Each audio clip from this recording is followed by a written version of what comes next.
Hello बच्चों। तो बच्चों चलिए आज हम लोग रिजिड बॉडी मैकेनिक्स का लेक्चर 3 है ना, थर्ड लेक्चर हम लोग देखने जा रहे हैं। लास्ट क्लास में हमने पढ़ा था डायनामिक्स ऑफ प्योर रोटेशन, जिसमें मूवमेंट ऑफ इनर्शिया के बारे में हमने जाना था कि मूवमेंट ऑफ इनर्शिया हम लोग कैसे निकालते हैं, है ना, और movement of inertia of uniform rod and movement of inertia of uniform ring का हमने देख लिया था।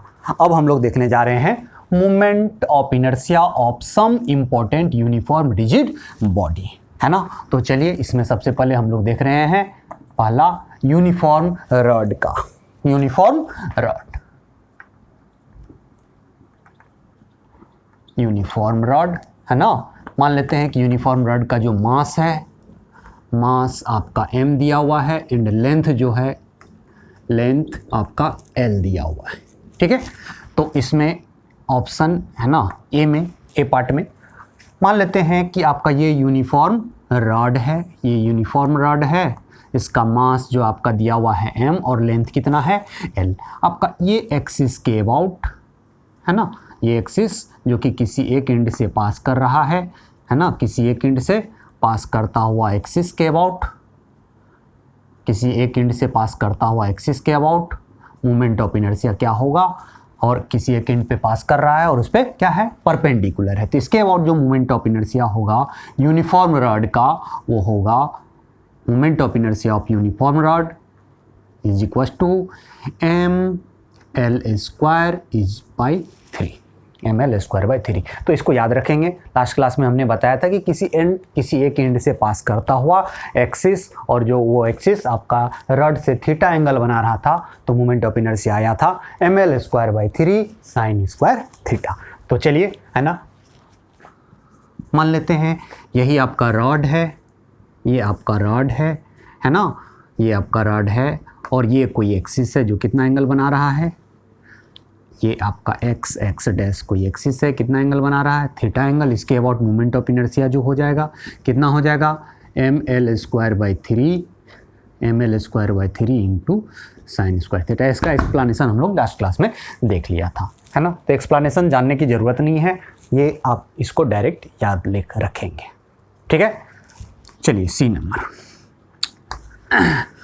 मान लेते हैं कि यूनिफॉर्म आपका रॉड दिया है और हमने क्या बताया था कि मूवमेंट ऑफ इनर्शिया जो है किसी रिजिड बॉडी के लिए अबाउट एन एक्सिस डिफाइन है। तो एक्सिस यदि चेंज हो जाएगा तो मूवमेंट ऑफ इनर्शिया भी चेंज हो जाएगा। आप देख रहे हो यहाँ पे इस एक्सिस के अबाउट क्या है ml²/3। कौन सा एक्सिस है, किसी एक एंड से पास कर रहा है और उसके लेंथ पे परपेंडिकुलर है। यहाँ पे किसी एक एंड से पास कर रहा है और लेंथ पे कितना एंगल बना रहा है थीटा। और यहाँ पे एक्सिस जो है आपका परपेंडिकुलर बाइसेक्टर, मतलब परपेंडिकुलर है और इसको क्या कर रहा है बाइसेक्ट कर रहा है। तो इसके अबाउट जो मूवमेंट ऑफ इनर्शिया आपका हो जाएगा ml²/12 ठीक है बच्चा। इसके बाद देखेंगे बच्चा डी नंबर में मान लेते हैं कोई आपका एक रॉड है,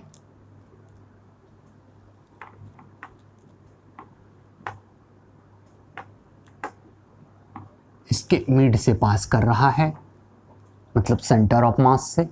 मान लीजिए सेंटर ऑफ मास यहाँ है, मिड से पास कर रहा है, एंगल आपका थीटा बना रहा है।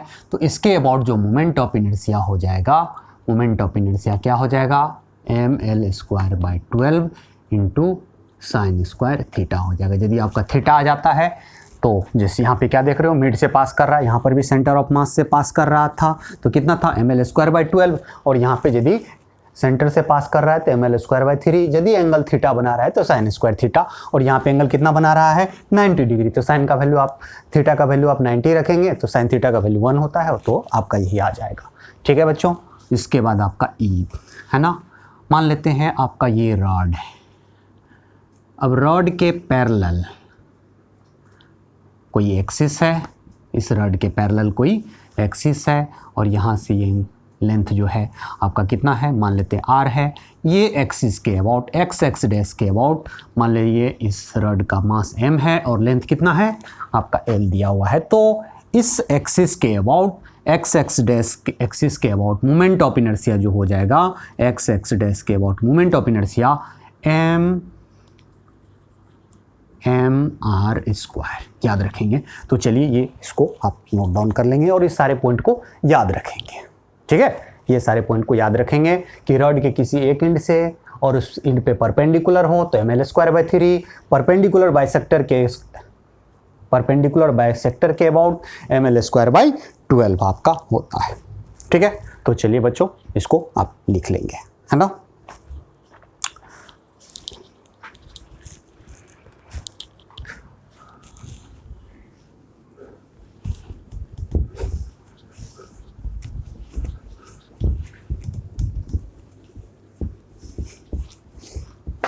वीडियो को पॉज करके लिख लेना।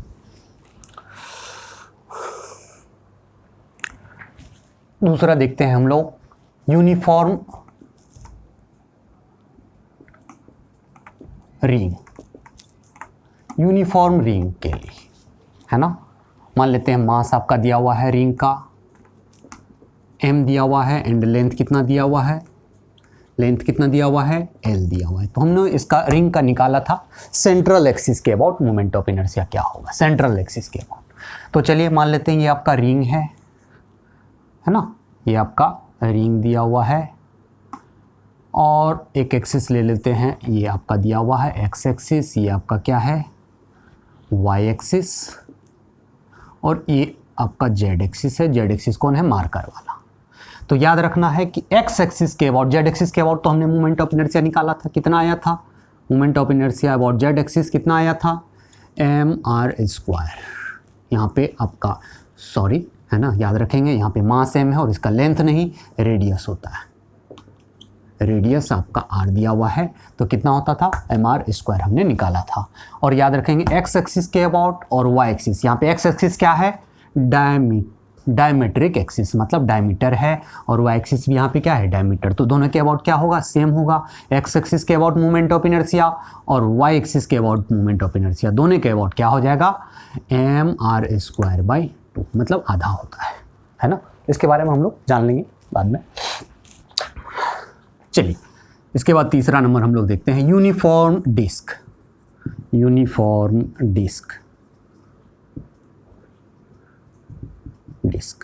यूनिफॉर्म डिस्क है ना, मान लेते हैं डिस्क जो है इसका मास कितना दिया हुआ है m एंड लेंथ कितना दिया हुआ है, लेंथ आपका दिया हुआ है, लेंथ नहीं यहाँ पे रेडियस होगा, रेडियस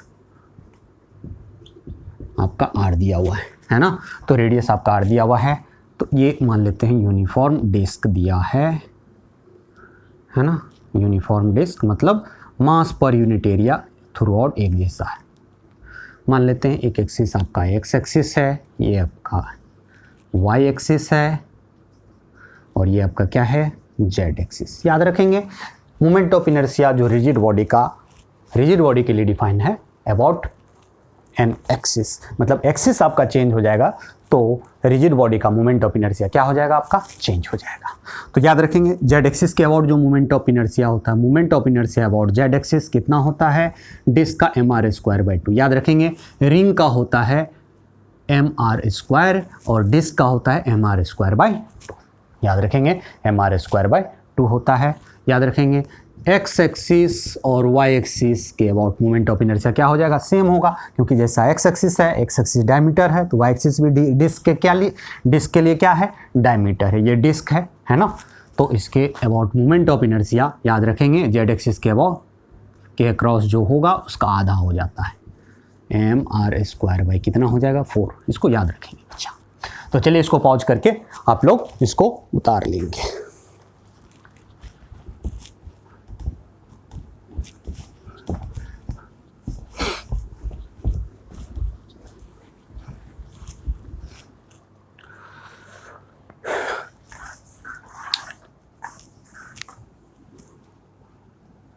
चलिए चौथा नंबर में हम लोग देखते हैं uniform hollow cylinder. Uniform hollow cylinder, मान लेते हैं हॉलो सिलेंडर का मास आपका दिया हुआ है m and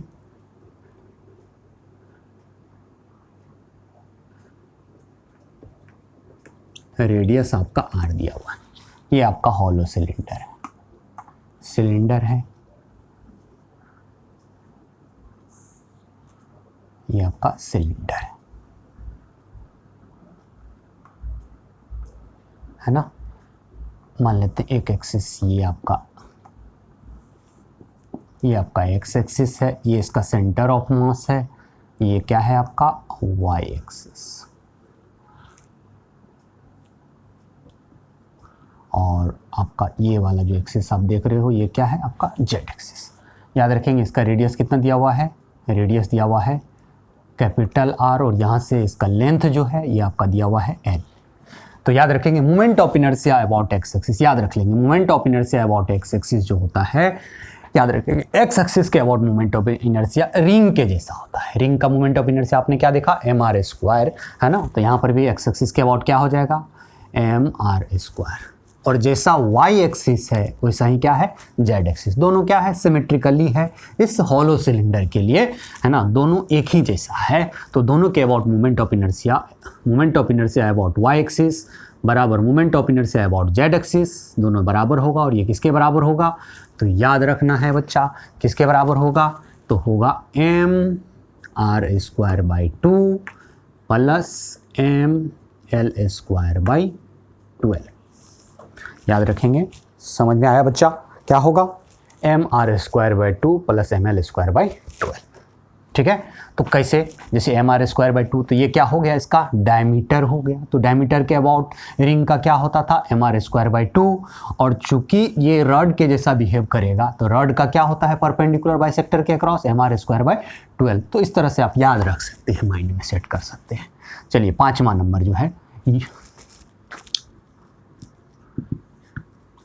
uniform solid cylinder.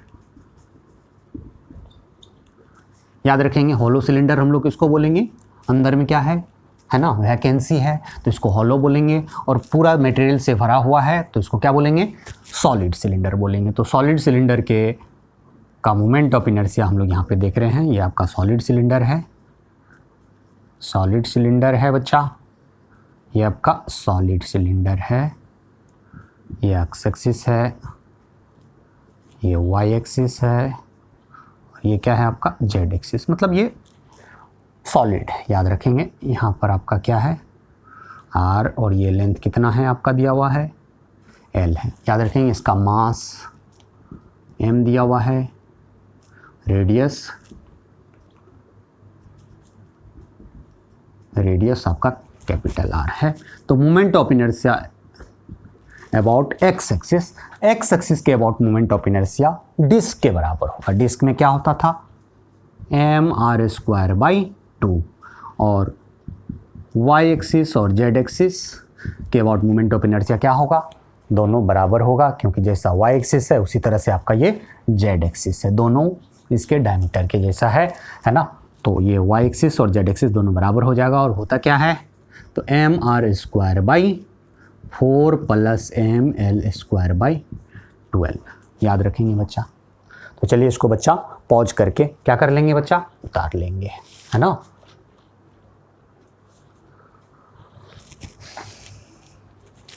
चलिए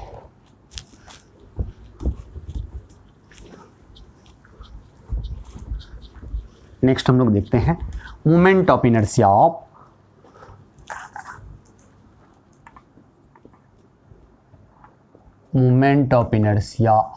हॉलो स्फीयर। हॉलो स्फीयर मान लेते हैं, मास जो है हॉलो स्फीयर का ये एम दिया हुआ है, एंड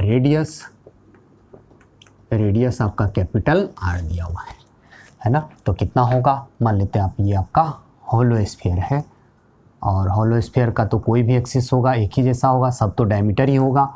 मान लेते हैं इस एक्सिस के अबाउट, मान लेते हैं ये एक्सिस आपका है, इसका मास m है और रेडियस r है।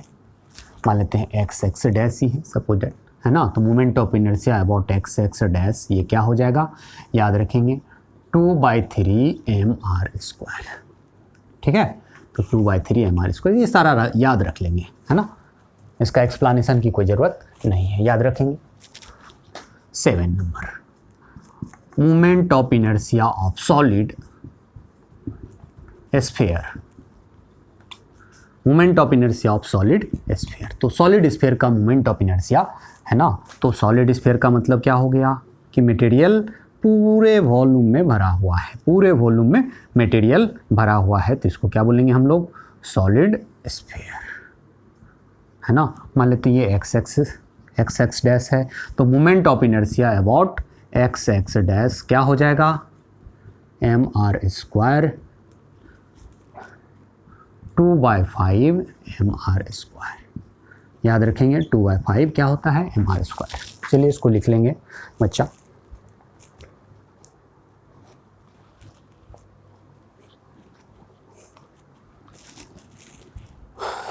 चलिए इसको पॉज करके लिख लेंगे, आगे हम लोग बढ़ते हैं। ये 7वां नंबर था, 8वां नंबर हम लोग देखेंगे। 8वां नंबर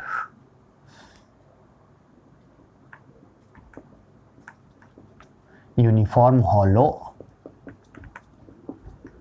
कोन, ठीक है, यूनिफॉर्म हॉलो कोन। मान लेते हैं आपका ये कोन है, कोन तो आप लोग देखें हैं, है ना, ये आपका कोन है, हॉलो है, ठीक है, ये आपका हॉलो है, और इसके एक्सिस के अबाउट, ये कोन का जो एक्सिस आप देख रहे हो, इसके अबाउट इसका ये रेडियस आपका दिया हुआ है r, है ना, और ये इसका हाइट है, हाइट कितना दिया हुआ है, h है ना। इस एक्सिस के अबाउट मोमेंट ऑफ इनर्शिया मान लेते हैं ये आपका एक्स एक्स डैश है, तो moment of inertia about X X dash क्या हो जाता है बच्चा, mr²/2, mr²/2। याद रखेंगे बच्चा mr²/2। उसके बाद 9 नंबर में देखेंगे यूनिफॉर्म सॉलिड कोन, है ना, यूनिफॉर्म सॉलिड कोन। तो सॉलिड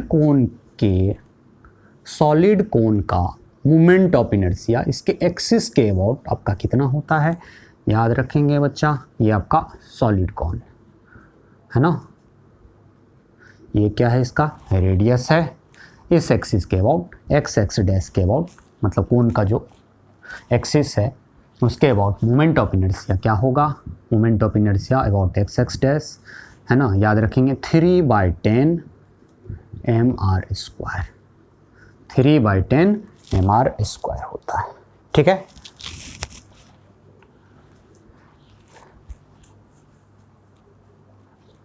ठीक है बच्चों,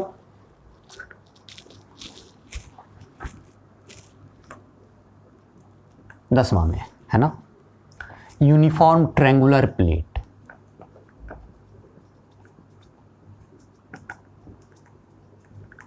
ट्रायंगुलर प्लेट है ना, यूनिफॉर्म ट्रायंगुलर प्लेट का मोमेंट ऑफ इनर्शिया मान लेते हैं ये आपका ट्रायंगुलर प्लेट है ना, ये आपका ट्रायंगुलर प्लेट है, ठीक, ये आपका ट्रायंगुलर प्लेट है, आपका ये कोई एक्सिस है, ये एक्सिस आपका एक्स एक्स डैश, और आपका जो ये हाइट देख रहे हो, ये हाइट आपका h दिया हुआ है, h हाइट दिया हुआ, और उसका मास जो है ये क्या है, m है। तो इसका moment of inertia about X X dash जो होता है कितना होगा बच्चा, mh²/6। तो चलिए इसको याद रख लेंगे बच्चा, इसको पॉज करके लिखेंगे। चलिए तो जल्दी लिखेंगे पॉज करके।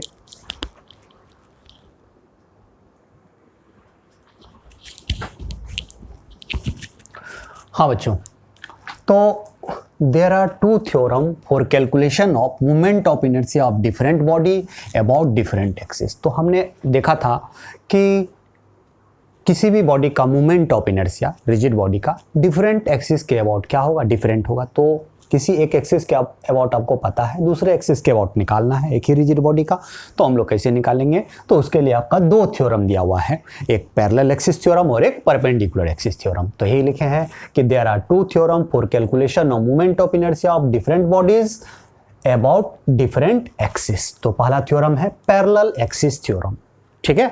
तो ये पैरेलल एक्सिस थ्योरम जो है ये किसी भी टाइप्स के बॉडी के लिए अप्लीकेबल है। It is valid for any type of body, it is valid for any types of body.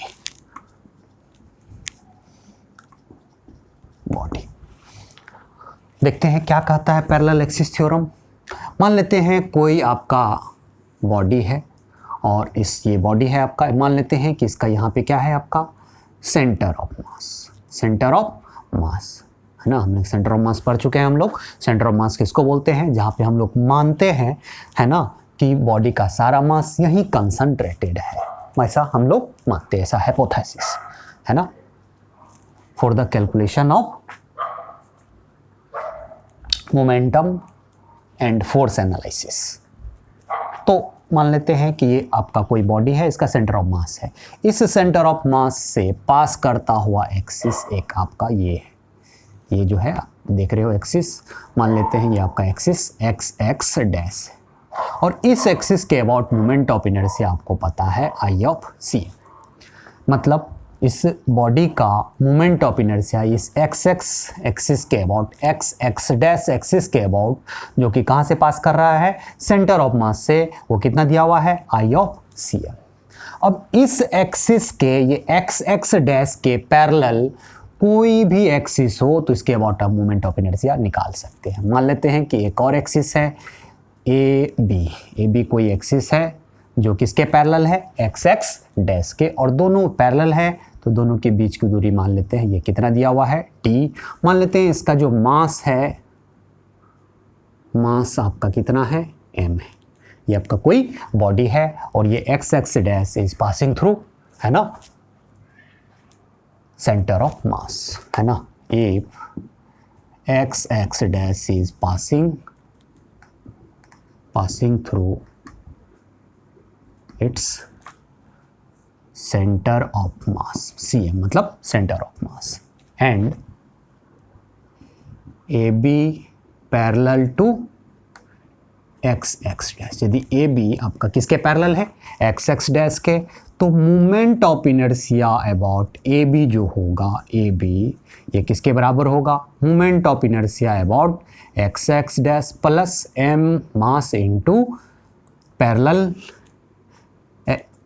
Axis के बीच के दूरी के स्क्वायर के बराबर।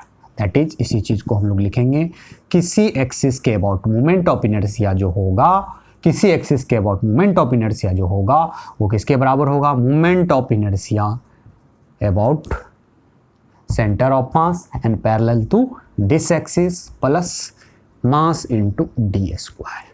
ये बात याद रखेंगे। तो इसको देखते हुए बोलेंगे कि किसी भी एक्सिस के अबाउट मोमेंट ऑफ इनर्शिया जो होगा वो सेंटर ऑफ मास के about moment of inertia plus something होगा, है ना। तो इस बात को ध्यान में रख करके हम लोग बोलेंगे कि that is moment of inertia of any body is minimum about centre of मास। मतलब सेंटर ऑफ मास से पास करता हुआ एक्सिस के अबाउट मोमेंट ऑफ इनर्शिया जो होता है वो सबसे मिनिमम होता है। दैट इज, इसी बात को हम लोग लिखेंगे, दैट इज है ना, moment of inertia of any body is minimum about an axis through its center of mass। तो चलिए यही आपका है पैरेलल एक्सिस थ्योरम। तो पैरेलल एक्सिस थ्योरम आपने क्या देखा कि पैरेलल एक्सिस थ्योरम को बोलता है कि यदि आपको सेंटर ऑफ मास से पास करता हुआ एक्सिस के अबाउट मोमेंट ऑफ इनर्शिया आपको पता है तो इस एक्सिस के पैरेलल किसी भी एक्सिस के अबाउट आप मोमेंट ऑफ इनर्शिया निकाल सकते हैं, और वो किसके बराबर होगा, moment of inertia about any axis बराबर moment of inertia about centre of mass, है ना, moment of inertia about an axis through centre of mass plus mass into दोनों के बीच के दूरी का स्क्वायर। तो इसको याद रखेंगे, ये बहुत ही इंपॉर्टेंट है, इसका हम लोग यूज करेंगे आगे। चलिए बच्चों इसको लिख लेंगे बच्चों।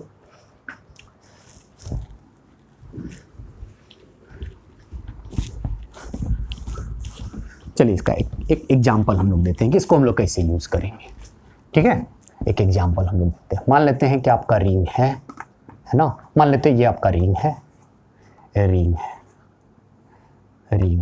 है ना, ये रिंग है, ये क्या है आपका रिंग है। चलिए मान लीजिए ये एक्सिस के अबाउट मोमेंट ऑफ इनर्शिया आपका पता है, इसका रिंग का सेंटर ऑफ मास कहाँ होता है, ज्योमेट्रिक सेंटर पे।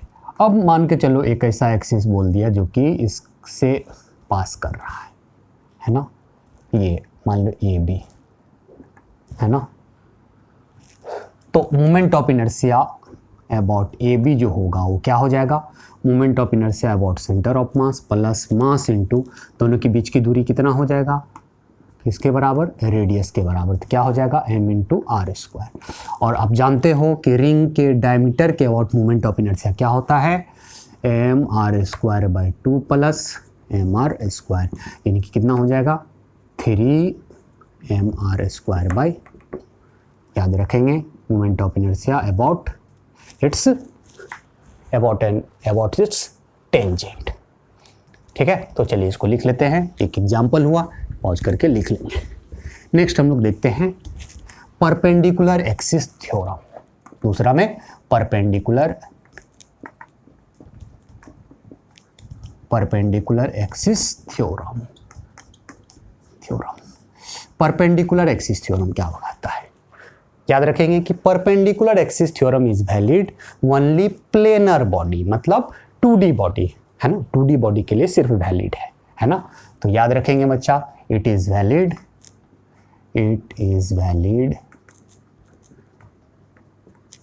ओनली प्लेनर बॉडी,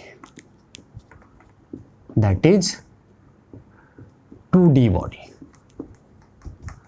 है ना। 2D बॉडीज के लिए ये क्या है, वैलिड है ना। एग्जाम्पल के तौर पे है ना, disc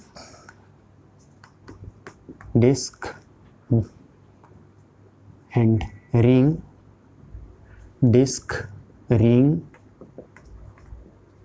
but not sphere. Sphere आपका 3D बॉडी आ जाता है ना, लेंथ ब्रेथ और हाइट तीनों अपने इसमें। तो परपेंडिकुलर एक्सिस थ्योरम कहता क्या है कि मान लेते हैं कि कोई एक प्लेनर बॉडी है, मतलब प्लेनर है, इसमें लेंथ और ब्रेथ है और थिकनेस या हाइट इसमें नहीं है, सिर्फ प्लेनर बॉडी है। तो इस प्लेनर बॉडी में हम 3 परपेंडिकुलर एक्सिस लेते हैं। कितना परपेंडिकुलर एक्सिस, 3 परपेंडिकुलर। तो चलो सबसे अच्छा है कि एक एक्स एक्सिस ले लेते हैं, एक वाई एक्सिस ले लेते हैं। तो 2 एक्सिस तो इसके प्लेन में आ गया, 3 परपेंडिकुलर एक्सिस लेंगे तो 2 इसके प्लेन में आ जाएगा। एक्स एक्सिस और वाई एक्सिस यहाँ पे क्या है, प्लेनर बॉडी के प्लेन में है। और तीसरा एक्सिस जो है आपका ये जेड एक्सिस, जो कि इसके प्लेन पे क्या है, परपेंडिकुलर है ना। प्लेन पे क्या है, परपेंडिकुलर। याद रखेंगे एक्स एक्सिस और वाई एक्सिस यहाँ पे क्या है, किसके प्लेन में है, आपका ये बॉडी के प्लेन में है। और जेड एक्सिस क्या है, इसके प्लेन पे क्या है, परपेंडिकुलर। तो आपका परपेंडिकुलर एक्सिस थ्योरम बोलता है कि movement of inertia about Z axis, मतलब जेड एक्सिस कौन सा एक्सिस है, जो कि इसके प्लेन पे परपेंडिकुलर है। कोई जरूरी नहीं है कि जेड ही एक्सिस आप परपेंडिकुलर लो, या हो सकता है कि आप इसको एक्स एक्सिस को परपेंडिकुलर ले लो, ठीक है, और ये वाई एक्सिस ले लो और ये जेड एक्सिस ले लो। तो वो है ना, याद रखना है कि किसके अबाउट, जो इसके प्लेन पे परपेंडिकुलर है उसके अबाउट मोमेंट ऑफ इनर्शिया जो होगा वो क्या होगा, बाकी 2 के सम के बराबर। Moment of inertia about X axis plus moment of inertia about Y axis के बराबर होगा। where x axis, y axis और z axis, x axis and y axis in the plane of body and z axis perpendicular to plane of body। ठीक है, तो इस बात को याद रखेंगे, है ना, याद रखेंगे। कोई आपका बॉडी है ना, और ये किसके लिए वैलिड है perpendicular axis theorem, only for 2D body के लिए वैलिड है, 2D बॉडी के लिए। तो चलिए इसको पॉज करके लिख लेंगे, है ना, और आगे हम लोग इस पे एक एग्जांपल हम लोग देखते हैं, एक एग्जांपल देखते हैं, फिर क्लियर हो जाएगा और बात, है ना, क्लियर हो जाएगा।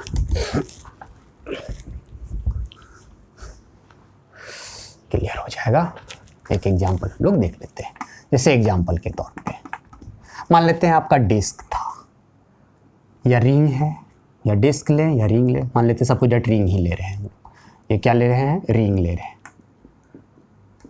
रिंग है, ठीक है। तो रिंग का ये प्लेन है, मान लेते हैं एक्स एक्सिस किसके प्लेन में ले लिया हमने, ये एक्स एक्सिस, और ये हमने वाई एक्सिस ले लिया, है ना। ये आपका जेड एक्सिस तो हम लोग निकाल चुके थे जी। जेड एक्सिस के अबाउट मोमेंट ऑफ इनर्शिया क्या होगा, निकाले थे। इसका तो एक्सप्लेनेशन भी हमने देखा था। तो कितना आया था? mr² आया था। और याद रखेंगे कि एक्स एक्सिस और वाई एक्सिस दोनों क्या है, इस रिंग के लिए सिमिलर है, दोनों डायमेट्रिक एक्सिस है, डायमीटर है, ठीक है। तो ये दोनों डायमेट्रिक एक्सिस है, मतलब डायमीटर है, तो दोनों के वजह से मोमेंट ऑफ इनर्शिया क्या होगा? सेम होगा। मतलब moment of inertia about X axis बराबर moment of inertia about Y axis, दोनों बराबर होगा। तो हम लोग जानते हैं बाय परपेंडिकुलर एक्सिस थ्योरम से moment of inertia about Z axis बराबर moment of inertia about X axis plus moment of inertia about Y axis. तो दोनों तो बराबर है, तो ये कितना है आपका mr², और दोनों तो ये सेम है, तो है ना 2 times of moment of inertia about X axis. तो देयरफॉर यहाँ से क्या हो गया, moment of inertia about X axis ये वाई एक्सिस के बराबर हो, ये किसके बराबर हो जाएगा? mr²/2, जो कि हमने देखा था, है ना। हम लोग पहले से ये जानते थे। तो ये कहाँ से आया? परपेंडिकुलर एक्सिस थ्योरम से। तो चलिए बच्चा, आज हम लोग यहीं ख़त्म करते हैं। अगले नेक्स्ट वीडियो लेक्चर में हमने इससे रिलेटेड ढेर सारा क्वेश्चन करने वाले हैं, है ना। तो चलिए मिलते हैं हम लोग।